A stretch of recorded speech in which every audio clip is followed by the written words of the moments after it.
Welcome to Radio Abundance, a podcast by YIMBY Democrats for America. It's time to build again, folks. Fascism never made America great, but when progressives build, that's where you'll find American greatness. Tonight's guest is Alex Trembath, Deputy Director of the Breakthrough Institute. They've been in the abundance game before abundance had a name.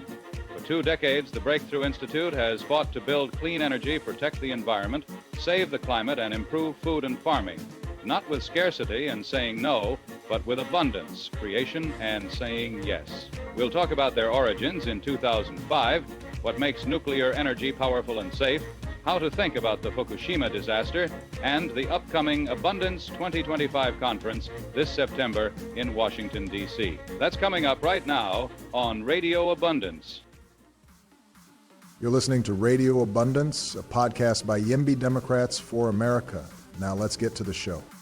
Please welcome your host for the evening, YIMBY Democrats for America Executive Director Steve Boyle. And to kick things off, here's Steve. I'm Donald J. Trump, and I hate these guys. All right, we are here with Alex Trembath. He is the Deputy Director of the Breakthrough Institute. Alex, welcome to Radio Abundance. Pleasure to be here, Steve.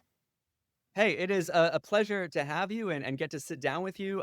We met because the Breakthrough Institute joined us for our big Abundance Happy Hour in San Francisco that was covered in the Wall Street Journal as an incredible coalition event. We had Inclusive Abundance, Abundance Network, YIMBY Action, SF YIMBY, as well as, the San Francisco Democratic Party. It was a great opportunity to bring together the full abundance ecosystem, the YIMBY ecosystem, and the democratic ecosystem in San Francisco.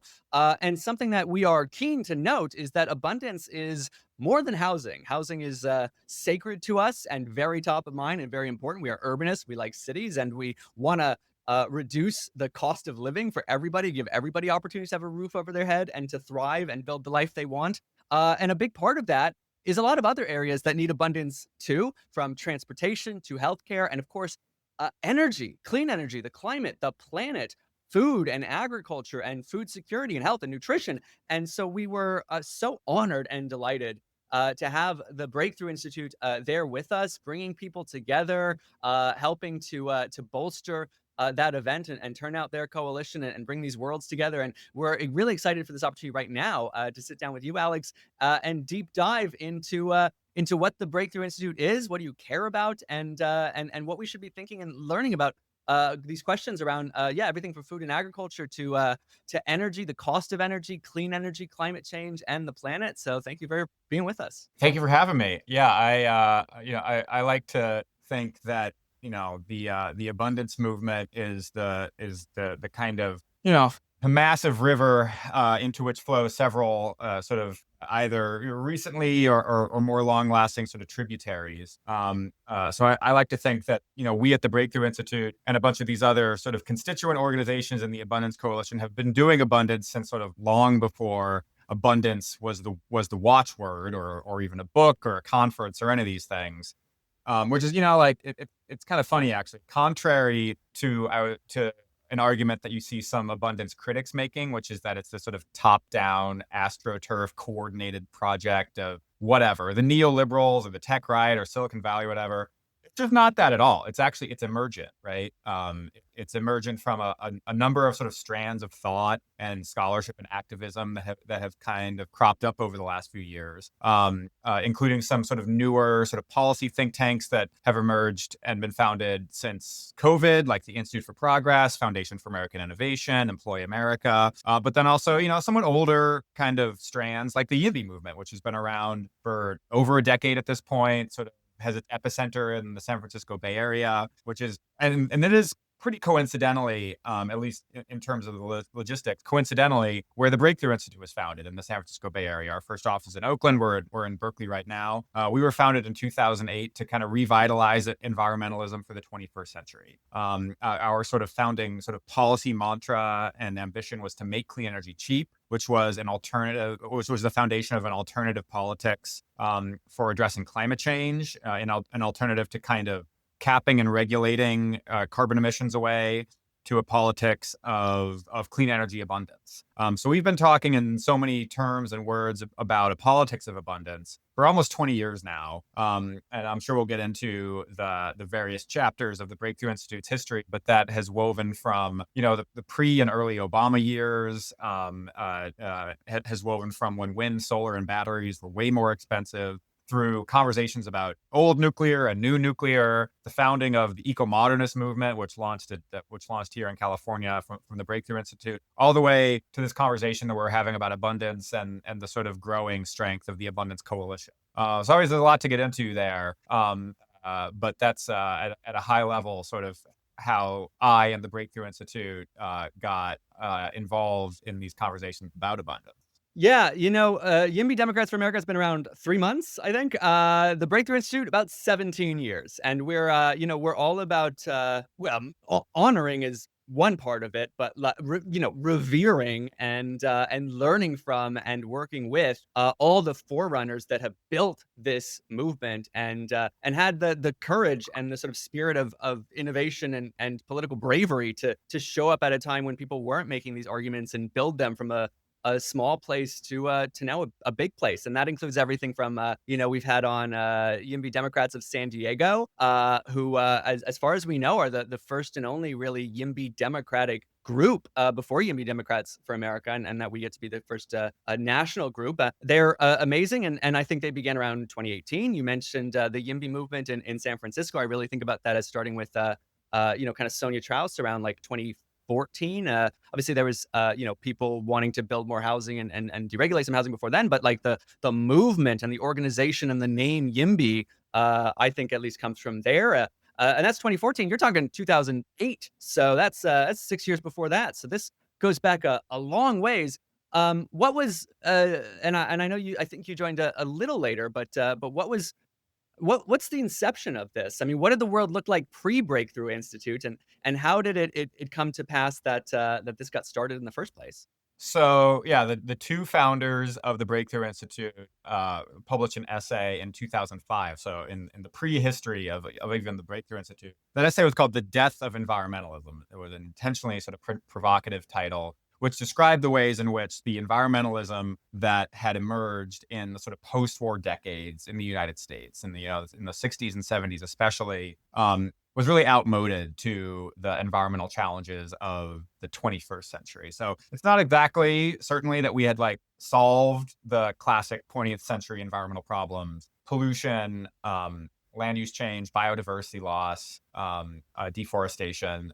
These remain problems, both sort of globally and locally around the world.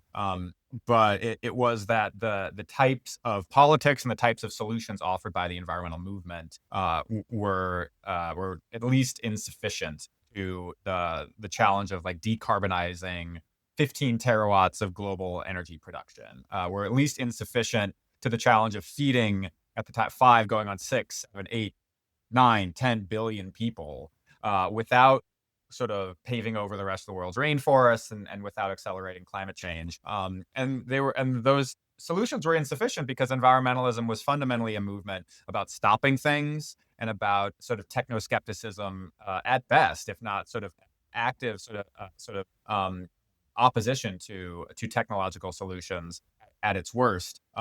So, it's hard to sort of condense the ideas of the death of environmentalism to the founding of the Breakthrough Institute to eco-modernism to now this sort of abundance chapter into one answer, let alone one podcast. But more or less, sort of eco-modernists are people who care about the environment, who think that that nature has sort of an intrinsic existence value that we want to protect as much as we can, but also believe that technology can help solve, not just cause, environmental problems. So yes, like industrialization and fossil fuels caused land use change and caused deforestation and released carbon emissions in the atmosphere. But they also uplifted human societies and lifted humans out of poverty. So there's at least a trade-off there in the relationship between humans, technology, and nature. And increasingly, we have technologies available to us more and more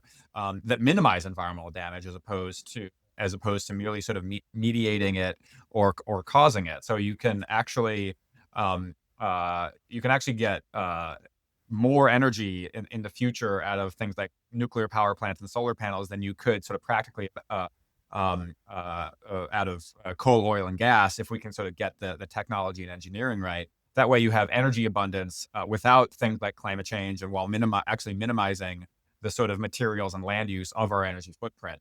And there's a whole bunch of examples of ways in which technology can help accomplish that. So that's the sort of founding idea of the Breakthrough Institute. That the old environmentalism wasn't serving us, and in the sort of early years of Breakthrough, we started to kind of construct a sort of a successor to environmentalism that we think would serve us. That ultimately gives way to the publication of an eco-modernist manifesto in 2015, and again ultimately gives way to the sort of what I would describe as kind of hyper compatible, if not sort of identical, sort of environmental kind of ambitions of between eco-modernism and the broader abundance movement. But those are some of the core ideas of both of the founding and the evolution of Breakthrough.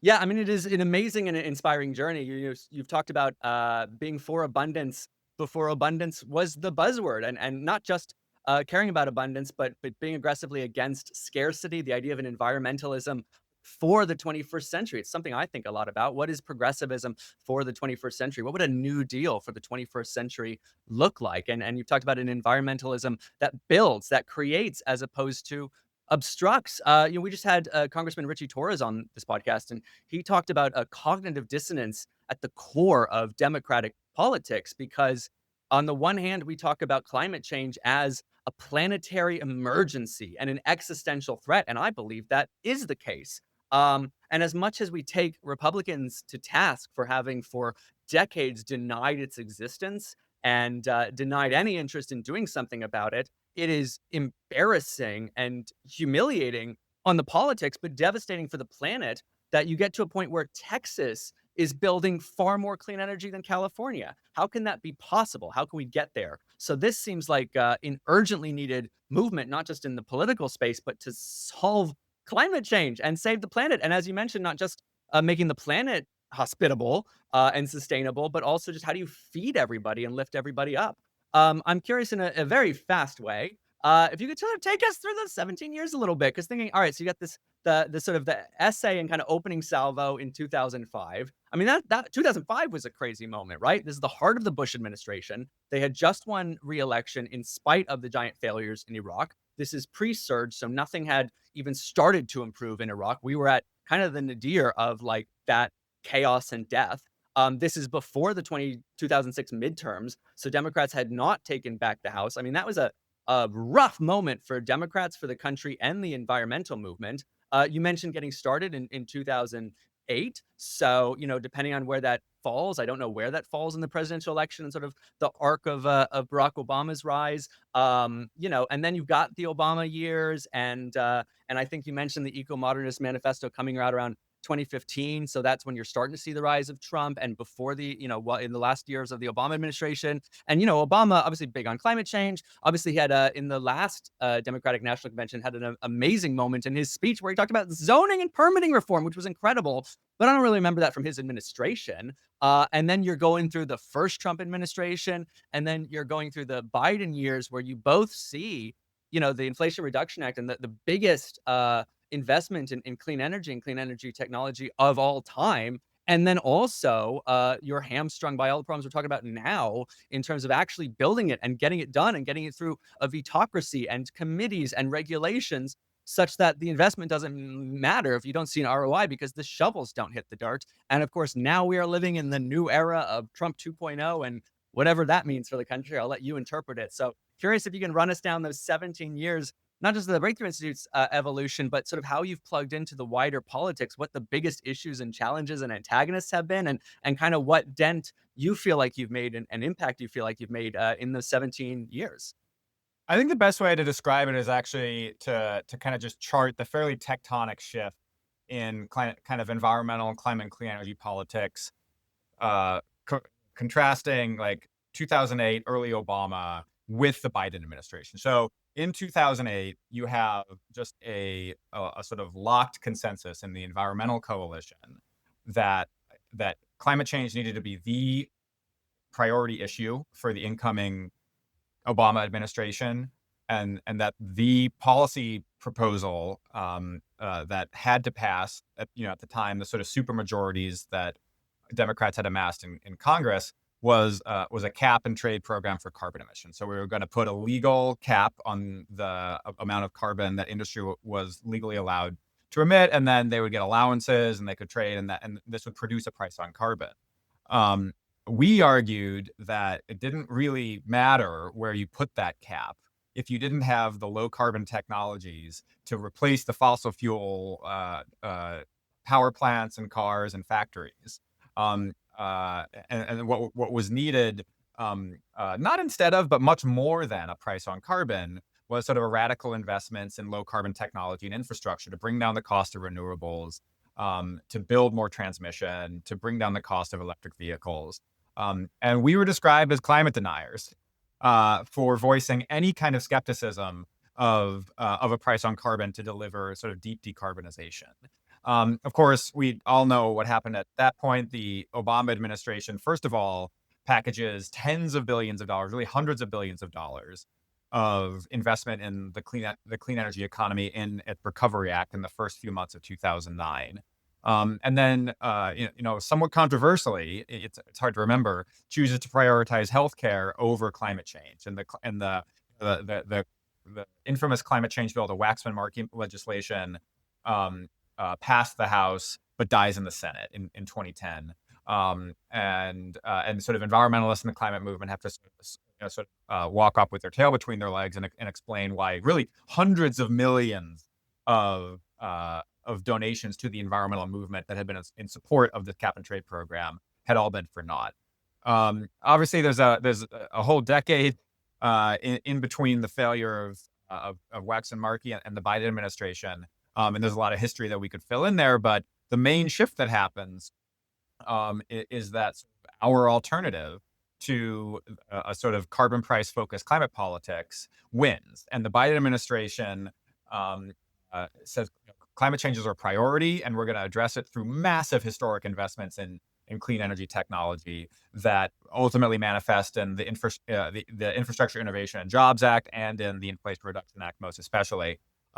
We could quibble about a bunch of details in the policy itself, but as Rebecca Tuhus-Dubrow, who just wrote this great history of the pro-nuclear movement, I'm sure we'll get into nuclear, just wrote, the Inflation Reduction Act is really the manifestation of make clean energy cheap, of the sort of fast, clean, and cheap paradigm that the Breakthrough Institute was really the first to sort of enunciate with the sort of broader Apollo Alliance and Clean Energy Innovation coalition in 2006, 7, 8, and 9. And so that's the sort of change in clean energy and climate politics that we've seen over that arc that you're kind of poking on there, Steve. And I think a part of the reason that it transpired like that is because this sort of clean energy consensus really grew and evolved over time. But there was also sort of proof positive of its potential. The cost of solar panels dropped by like a factor of 20 in the last couple decades. Cost of wind by a factor of 5 or 7. Cost of batteries by a factor of like 30. We've actually seen a few case studies at this point, just in the last generation, of what it means to make clean energy cheap. And we at Breakthrough think that it is not nearly enough. We need more technologies. We need more progress. But that's really what happened over the last decade. Is we've just seen sort of a radical reorganization of the politics of climate change, and a radical reorientation of sort of our societal and environmentalist attitudes towards technology. So I'll pause there because there's more we could get into in terms of the nuclear piece of it, which is something we're known for, and sort of the eco-modernist movement and school of thought. But that's really the big sort of overarching change that we've not only seen, but I think it's fair to say it kind of helped effectuate over the last 15 years. Well, you've teed us up perfectly. Let's talk about clean energy now, and we will get to nuclear in a second. But I want to start with solar, wind, and batteries. As you mentioned, I mean, this green technology is winning right now, and it's winning in some sense in the best way possible, which is not through kind of prohibition And while it has been significantly boosted by subsidies, I mean, it is winning in a market way right now. As you said, the cost for all of those technologies has plummeted. It's plummeted at the same time their effectiveness has grown and is growing. I want to give you a moment to just tell our audience just how effective they are right now, just how cheap they are, and where you think it's going. But I want to work in another little rub here, which is my understanding, my impression right now is that if you want to build those technologies, that infrastructure, those actual pieces for things like solar, wind, and battery, there is sort of a carbon tax is the wrong word, but there's a little sacrifice, an upfront sacrifice, I think, which is to say that like my understanding is that at this moment you still need a certain amount of dirtier energy in order to build the clean energy infrastructure that will then allow us to transcend that dirty energy and use it less and less till we're barely using it at all and actually save the planet through that clean energy infrastructure. So I'm curious, both of you can gauge for us, like, where does solar, wind, and battery stand right now in terms of effectiveness and cost, where they're going, but also how you think about trade-offs and how they're actually produced. And by all means, fact check me, but what is the role of dirty energy in saving the planet today? Yeah, I'll take that in chunks. And solar and wind are in their own kind of category. Batteries, both grid and kind of consumer scale, are a category, and then the sort of emissions embedded into the upstream production that you're talking about there, Steve, is another. So I'll take those maybe one at a time. Like I said, and like you said, solar and wind have just become massively cheaper in the last 20 years. Solar and wind obviously have zero fuel costs, extremely low operating costs. That's the whole idea, right? You just stick a panel or a turbine where there's resource and it generates electricity when the sun is shining or the wind is blowing. That's a problem if the capital costs are super high, which they were for decades. But those costs have come down radically, mostly with just economies of scale, scope, and learning taking place over the last few decades. It's the sort of open secret contributing to that progress, particularly in the case of solar panels, is China. It's sort of an important question to ask, what the solar revolution or the wind revolution would look like today without the sort of massive industrial productive capacity in China specifically. But the solar panel supply chain has become more diversified over time, and really what you're seeing is sort of engineering and scale gains as we produce more and more silicon photovoltaic panels and wind turbines, to the point now, to your point, that if you look at the interconnection queue, the electric power generation projects in the pipeline to be built, it's mostly solar and wind. That doesn't mean that all of those projects in the queue are going to be built, but it does mean that there's significant demand for these technologies in a way that, again, if you had asked sort of our interlocutors, 15 years ago, they would have told you that is insane, that solar and wind were extremely high capital cost technology that were always going to be more expensive than fossil fuels. And so you had to put a sort of artificial policy induced price on fossil fuels to close that parity. And increasingly we're seeing that fossil fuels are competitive with, combined cycle natural gas on wholesale power markets. And that's why you're seeing, it's a big reason why you're seeing more and more solar and wind on the grid. With batteries increasingly play a really powerful role on the grid as well. If you have more solar and wind, then you are not infrequently, especially in the last few years, generating, more electricity at high noon than consumers are actually using. But then you're generating no electricity at night because the sun went down. And if you have grid scale storage, you can smooth out that volatility. And then this is another example where we've built just massively more batteries and achieved sort of similar economies of scale and learning and sort of market opportunity. The great thing about batteries is that really the great thing about all of these technologies that they're so modular. In contrast to something like a large 1 gigawatt light water nuclear power plant, which is a magical technology, but is not particularly modular in the way that a battery that could go either onto a grid or into your car or into your garage is. So we just build a lot more of these things, and you get better at building them, and they get cheaper.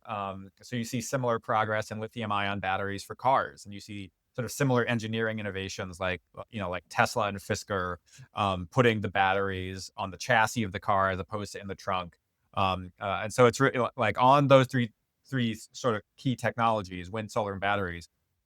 You've just seen a lot of both sort of engineering innovation, but also just scale and cost declines that have sort of increasingly changed the way that we are at least building out the margin of electricity grids today. Like over 80% of the planet is still powered by fossil fuels. So there's a long way to go. But increasingly, when countries are building energy, they're building wind, solar, and batteries. You asked about the emissions embedded in sort of industrial production. So, like all the sort of solar factories in China are still running on electricity, largely powered by some of the dirtier coal plants on the planet. So that is important in terms of a sort of life cycle emissions analysis. But once you do those calculations, and there are hundreds of them sort of available in the literature, what you see is you do see a kind of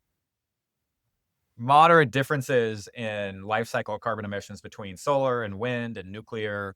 If I recall correctly, yeah. So wind has a slightly lower life cycle emissions footprint than solar, and actually nuclear has the lowest on a per terawatt hour basis, but they're all pretty low compared to coal, oil, natural gas, where the fuel is actually the main contributor to the life cycle footprint. There are sort of non-trivial differences at the margin in those sort of upstream emissions and those life cycle emissions, but they're not kind of overwhelming. And I would expect to see sort of continued expansion of all of these low carbon technologies in the coming years and decades, and continued decarbonization of the energy supply as a result. Let's indeed talk about nuclear for a second. I think if you told people today, especially Democrats, that there was maybe a presidential candidate who was had a part of their platform to build aggressively public infrastructure that would supply cheap, clean energy across all of America, that would get a lot of folks excited. I think if you told a lot of folks, perhaps not listeners of their podcast, that there had been an American president with a plan on the table to build cheap, abundant green energy for all of America, that people would say, what the heck are you talking about? If you told folks that the people who stopped that were environmentalists and progressives and Democrats on the left, I think that would shock a lot of people. And I think it would certainly shock those people if you told them that that president was Richard Milhous Nixon, who did indeed want to build nuclear plants across the country. This would have done, I mean, you can probably quantify better than I can the impact that doing that in the 70s would have had on climate change today, to say nothing of energy costs, the cost of living, how much money people have in their pocket, our foreign affairs and relationships with other nations, and dependency and energy exports rather. So that's a weird bit of history. And before I ask you all the detractive questions about nuclear power, can you tell us a little bit about both kind of the history of nuclear power, and also like today, what is the potential impact of nuclear power, and the cost both to build it and the impact on energy costs and on the planet? Yeah, Richard Nixon wanted to build 1,000 nuclear power plants in the United States, also signed the Clean Water Act, Clean Air Act, and the National Environmental Policy Act, which speaks to the difference between then and now, as you're right to point out, Steve. And I think that's because despite the ways in which the sort of climate movement and the environmental movement have become intertwined and entangled in so many very real ways, both in terms of their donor base and in terms of their leadership. The environmental movement really starts not exclusively, but largely as an anti-nuclear movement. You have like Rachel Carson, who writes Silent Spring, warning about both pesticides and radiation. You have the Union of Concerned Scientists, which is founded to oppose the proliferation of both bombs and civilian power plants. You have the Bulletin of Atomic Scientists, which is like nuclear and atomic scientists opposed to nuclear technology. You have Friends of the Earth and the Sierra Club, who kind of kickstart the modern adversarial legal approach to infrastructure projects by suing to prevent PG&E from building nuclear power plants on California's coast. So, for the politics of the time, you had an environmental movement that was opposed to nuclear, and a Republican president, Richard Nixon, who was in favor of it. And that wheel has turned very slowly in the ensuing 50 years, but the turn of the wheel has really accelerated in the last 10 years or so. I think, largely due to sort of, generational turnover on one hand. The sort of millennials and Zoomers of today just did not grow up with either the fears of radiation, and atomic technologies that boomers sort of came of age under. But also, we're being told by our environmentalist parents that climate change is this existential threat to society. And by the way, this technology that is generating more zero carbon electricity than anything else in this country, we're going to turn all of that off too. So to your point about sort of cognitive dissonance, I just think it didn't make very much sense. But the last thing is that and Breakthrough was really at the sort of start and the center of this, is that we now have a kind of sort of civil society, non-industry, pro-nuclear movement in this country and around the world, that honestly, like, it starts after Fukushima, the Japanese disaster at the Fukushima power plant in 2010.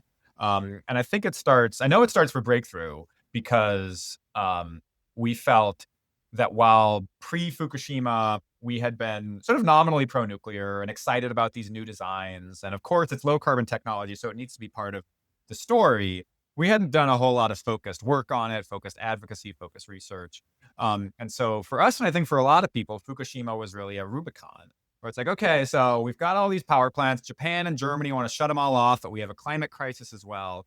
What do we like? How do we get through this kind of dead end here? Like, we have to figure out what we actually think about this technology, about its role in decarbonization and in modern power grids, about its role in kind of environmental politics, and where Breakthrough comes out on the other side of that is an understanding that is now just sort of widely shared by the UN and the World Health Organization and all of these sort of accrediting scientific bodies, that the literal sort of empirical risks of nuclear are real but extremely manageable. It's actually the kind of safest energy technology available today, given, or across all of civilian nuclear operations in the world, given sort of how well on average it's regulated in terms of its operations. It generates power 24/7, 365. It has the lowest environmental and material footprint of any energy technology, which I think some people still don't believe, actually. But again, it still is a very robust, just empirical finding that if you kind of normalize the literal footprint of the power plants and the mines and the transmission and everything that goes into producing energy in a power plant or in a refinery or whatever, nuclear, more, like even less so than solar and wind, uses the least amount of materials and land. So to us, that makes nuclear just kind of the prototypical, what we ultimately call eco-modernist technology. You're decoupling humans' well-being and material consumption from environmental impact. So it doesn't produce carbon emissions or air pollution or water pollution, and it has the lightest environmental and material footprint, which is why nuclear ends up being a really big focus of the Breakthrough's research and advocacy project. We end up becoming very enthusiastic about the sort of next generation of nuclear reactor designs, where you can actually make nuclear a lot more modular, where it starts to look more like a natural gas plant or even like a wind turbine than like a big hulking mega factory. Although there's sort of role for all of the above in the future. But then you also have this sort of emergent and growing pro-nuclear movement, another one of these sort of tributaries to what we now understand as abundance, You've got like the Save Diablo campaign in California. You've got this coalition of think tanks, Breakthrough Third Way, Clean Air Task Force, Clear Path, Nuclear Innovation Alliance, Good Energy Collective in Washington, D.C.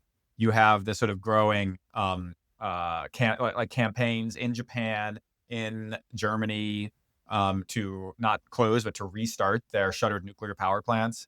I think a lot of that is based in sort of concern about climate change, but a lot of it is just based on an increasing understanding of the importance of energy abundance for all sorts of objectives. If you have really hyper abundant energy, then you can desalinate water, you can recycle minerals, you can build big cities. You can sort of decarbonize while minimizing the land use footprint, which is still sort of one of the leading challenges with renewables. They take up a lot of land.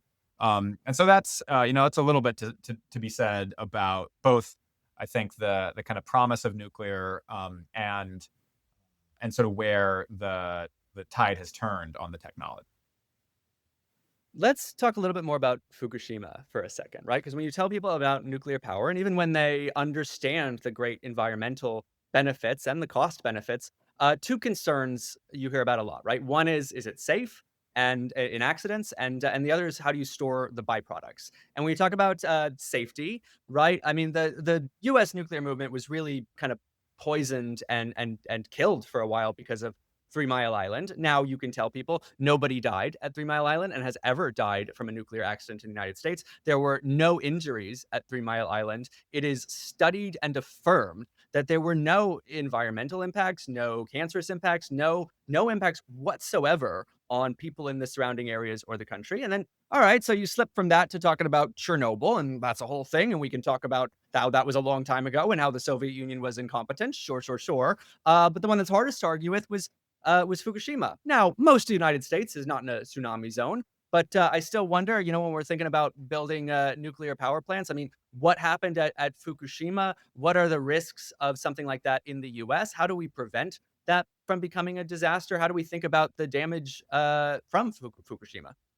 Yeah, the caveat that I would put at the very top of this is there's really no way to talk about the risks of nuclear power without indulging in a little bit just like very crude, cold mortality statistics, frankly, because people did die at Chernobyl. And people did die at Fukushima, not as a result of sort of release of radiation, but from the fire and from the evacuation. And those lives matter. They matter very much. But I think you kind of teed it up well there, Steve, in terms of the what we should take away from each of these really three major nuclear accidents. 3 Mile Island released like a minuscule amount of radiation into the atmosphere. No one was harmed in the slightest, by the radiation. There's no containment dome around Chernobyl, and there was a competence issue, as you put it succinctly, as anyone who's watched HBO's Chernobyl could tell you. Fukushima is, like, if anything, obviously the kind of most concerning of the big three major nuclear incidents over the last few decades, because there was a partial meltdown of the reactor. There was a fire in the reactor building. There were deaths associated with both the flooding and the fire and the actual the accident itself and the evacuation of the Fukushima prefecture.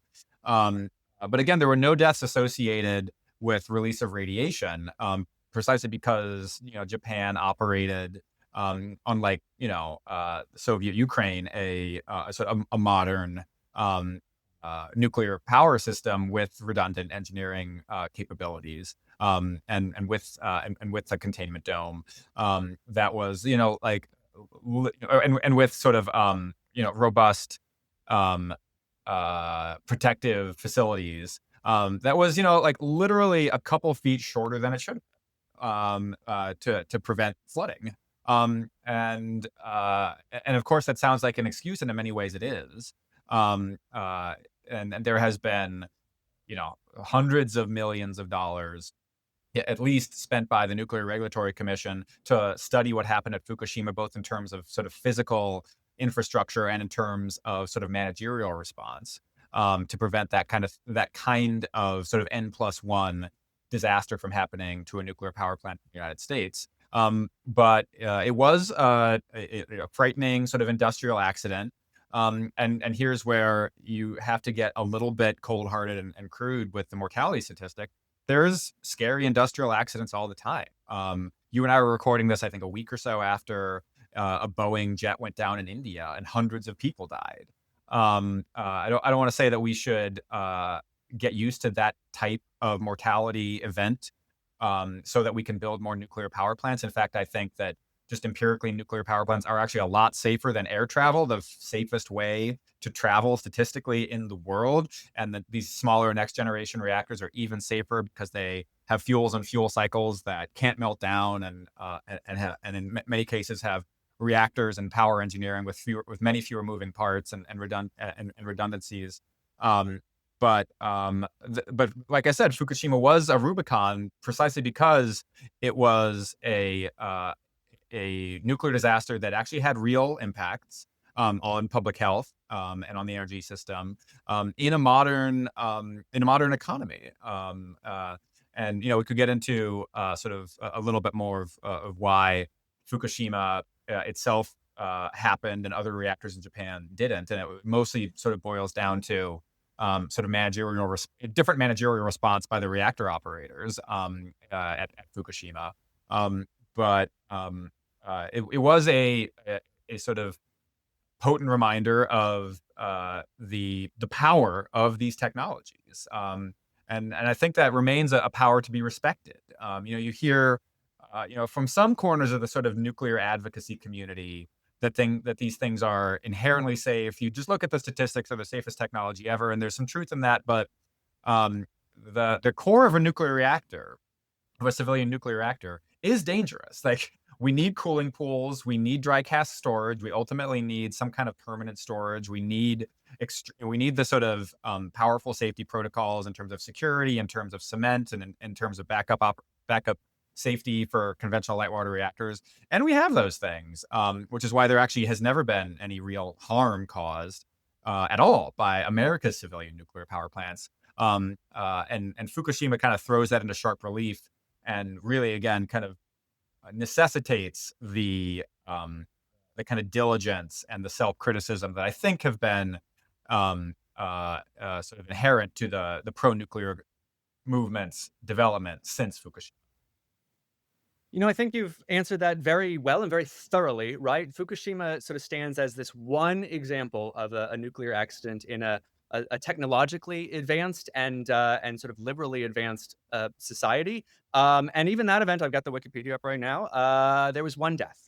One death suspected from radiation, which took place 4 years later. 6 people seem to have walked away with cancer or leukemia. There were 16 physical injuries due to hydrogen explosions. 2 workers hospitalized with radiation burns, and of course, about 150,000 residents were displaced by the accident.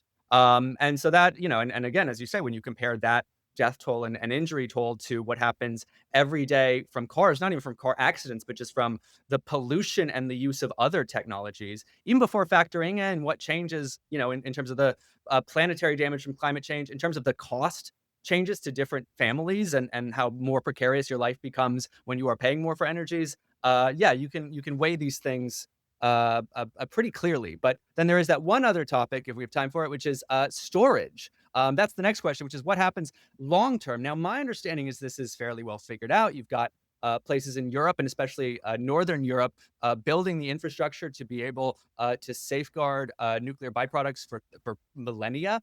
But of course, you get the questions of, is this really safe?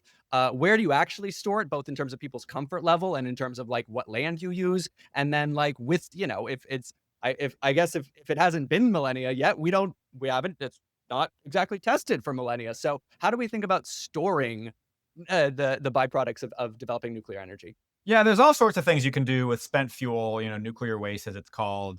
One of the things that France does, and that a couple other countries around the world do, is they recycle their waste, where you take spent fuel, you reprocess it, and then you can put it back into a reactor. Because what if you have spent uranium rods that have been generating electricity for years, when they're done in the United States and the most light water reactor systems around the world, they still have like over 90% of fissile material in them. It's just been degraded and needs to be sort of moderately re-enriched to plug back into a reactor. So one thing you can do with the so-called nuclear waste reprocess it and use it again. That said, there is like a financial and engineering cost to reprocessing spent fuel, and they're at the end of the day are fairly low cost to society to just sticking spent fuel rods in a cooling pool for a couple years so they can dissipate some of that some of that radiation, and then packaging them in concrete cask storage, and sticking them in a parking lot on the grounds of the same power plant, which is what we do in the United States at our 60-odd nuclear power plants. If you go to a nuclear power plant somewhere very nearby, there will be a parking lot with a couple dozen huge, sort of like 1.5, 2-story cement casks that are probably like 20 feet in diameter that have nuclear fuel rods in them. I've touched these dry casks. They are very safe. And as far as we can tell, they will be safe in these parking lots for decades. Now, if you want to like really confine the nuclear spent fuel, you want to bury it basically. And there was the famous sort of Yucca Mountain nuclear repository in Nevada. Is probably not where we will ever store nuclear power, for reasons of politics. And I mean that not in a dismissive way.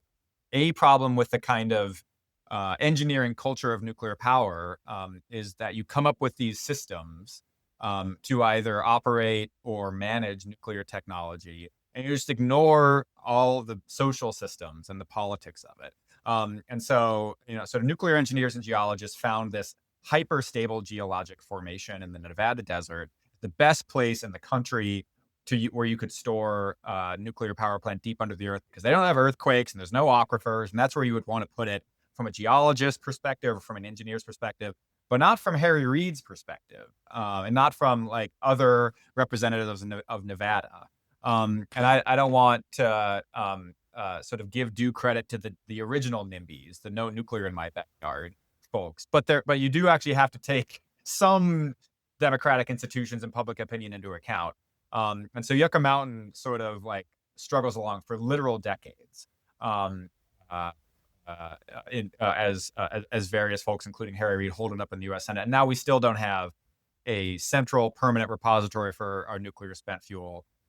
We have a report out from 2019 in which we propose some alternatives to centralized repositories, including reprocessing, but also including you could do sort of in situ deep geologic storage with the same kinds of technologies that were invented to frack for natural gas. Now that we've gotten really good at really deep earth drilling for both natural gas and oil, and now geothermal, you could do something similar with nuclear spent fuel. You just drill a mile under the Earth's crust, bury your spent fuel, and cover it in earth.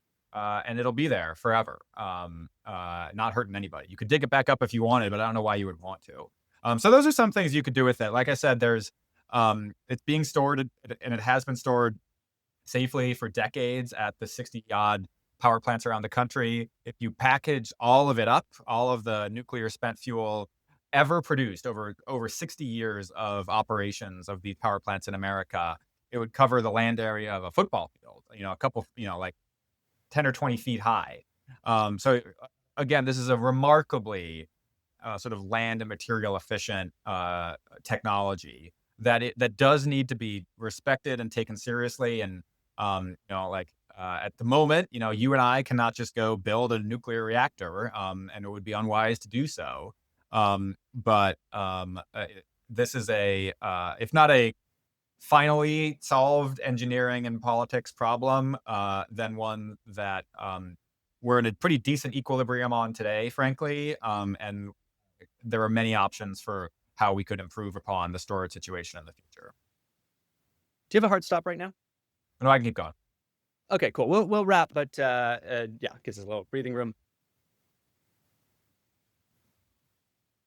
Well, Alex, I really hope you come back in very soon for a follow up and maybe a part two, because there's so much more to cover on these really important and interesting topics, right? So much more to talk about on nuclear and solar and wind and batteries and climate change overall, and what specific policies we should be advocating for and working on that will really unleash this energy and address any concerns. I also am very interested in the idea of future tech, right? Which I think is germane to you. Part of this conversation, the sort of headline around talking about abundance right now is, look, we have all the tools we need to right now transform the trajectory of climate change, to say nothing of our energy and economic future. But there's also this question of how do we develop technology that is even more green, more powerful, more affordable. And really the only way to create new technology is to embrace today's technology and build from there. So I want to talk a lot about future tech.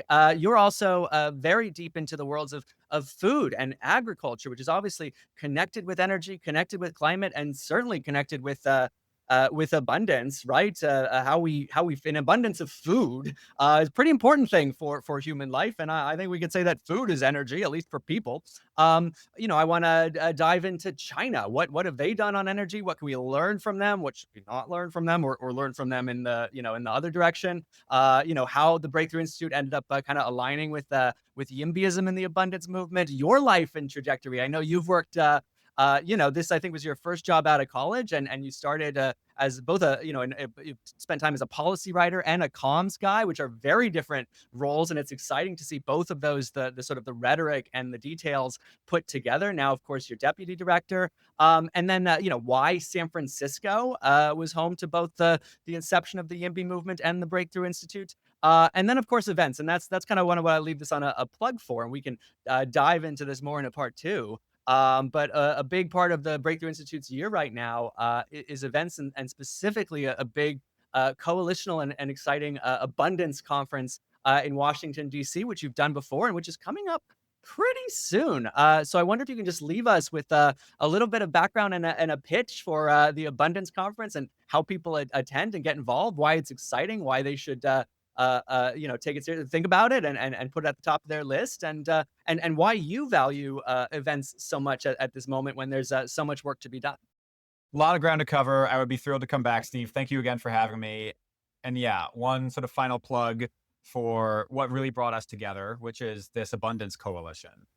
So I and a number of other sort of principals of this new Abundance Coalition will be co-hosting the second annual Abundance Conference in Washington, D.C. in the first week of September. Go to abundancedc.org. We've got, a few hundred tickets for general admission for folks of any sort of stripe or background who want to attend and can make it to DC for the conference. And the conference is really intended to be the kind of annual sort of flagship convening of at least the kind of think tank quadrant of the Abundance Coalition. And it's, I don't want to be reductive. It's not just think tanks. We've got like YIMBY Action there.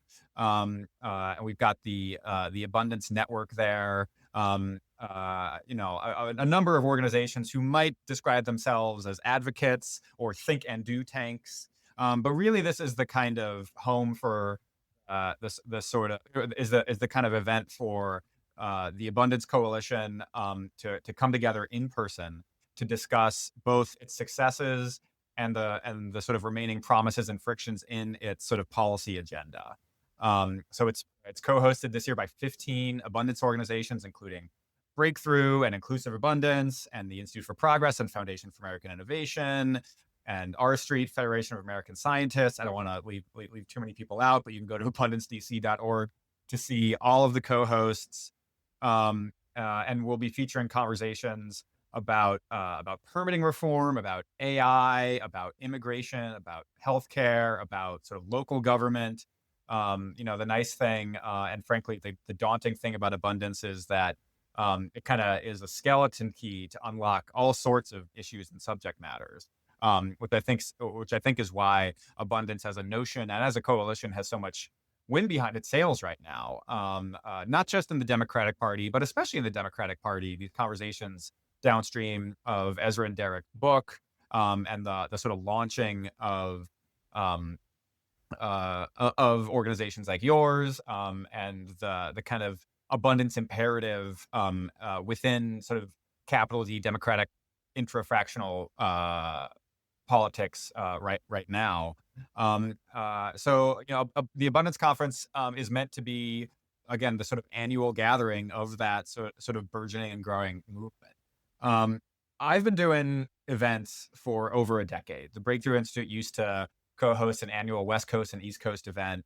And a few years ago, I started talking with some of our partners about kind of transforming and sort of merging our East Coast policy event with some of our partners in the Abundance Coalition, and sort of co-branding and co-building a shared abundance conference, which, if anything, in this age of AI and large language models and the sort of atomization caused by social media and the sort of disintermediation of the sort of news infosphere caused by Substack and Twitter and Blue Sky and Threads and all these things, it's just becoming harder and harder not just to have a kind of shared platform for discourse, but even a shared sense of truth and what is real, like what is produced by humans and what is produced by machines. Not to say that what is produced by machines is not real, but it's just increasingly difficult to kind of pin down a sort of shared reality. And one way to do that is through in-person sort of social interaction, where you have sort of sustained conversations that are not accomplished through like tweets or inboxes, but are accomplished through or even over podcasts or Zooms, which obviously I love, but are accomplished through in-person engagement. So I find myself, even after doing events and programming events for over a decade at this point, even more energized in the age of AI, and in the kind of downfall, or whatever you want to call it, of Twitter, to host and organize sort of really sort of well curated in-person intensive conversations and convenings of movements that otherwise would just not see each other in person. So that's what we're trying to do, both that kind of practical abundance focus, but then also like human level. And I'm excited. Like I said, abundancedc.org, check it out, and buy a ticket if you can. Man, this is so exciting, and I really cannot wait for that conference. And you've named, I think, three of the biggest reasons I'm so excited about it. Right, one is something we talked a lot about with our happy hour in San Francisco that you are embodying here. Is if we want to bring abundance to America and maybe the world beyond that, we need to start with a culture of abundance ourselves. And so bringing together all those organizations and all those advocates who hit this from different directions to work together to build this movement and grow this movement is so exciting. You mentioned, online, it's not really clear what's real anymore. And that is before the big boom of AI videos and human facsimiles, either of real people or people who don't exist at all. That is going to explode in the next few years. And of course, our culture, our society, it's sort of come apart at the seams. I certainly think a lot of that is how we design our cities and our public squares, and the fact that we live in the fortresses of our homes and our cars, and aren't together. And so, you've named this conference as a moment to bring together this world of abundance, and build that culture, as a moment to transcend the unreality online, for the reality of real people together, and to bring people together, which is the only place that real conversations, real authentic connections, and of course, real change can truly come from. So I'm very excited about that. Alex Trembath of the Breakthrough Institute, before we get you out of here, any last minute plugs or thoughts you want to get in there? Follow the Breakthrough Journal on Substack. Follow me on Twitter at @Trembath, and follow Steve and what he's doing. It's a really exciting podcast, really exciting project. Really pleased to be here. Well, Alex, thank you so much. It's been an absolute honor and a delightful conversation. Thanks for joining us on Radio Abundance. My pleasure. Thanks for having me, Steve. You've been listening to Radio Abundance. Join the movement for progressive abundance at yimbydemocrats.org. Yes, we can build again. Yes, we can trounce the fascists. Yes, you can be the difference. This is AI, by the way. You think these jokers actually got Obama? Check in with me in a few months. It'll happen. Thank you for listening to Radio Abundance, a new podcast by YIMBY Democrats for America. Now it's time for you to join the movement. We're building a big tent, and it's going to take all of us. Join us, and together we'll fight to build America, defeat fascism, and unleash the era of progressive abundance. Join the movement at yimbydemocrats.org.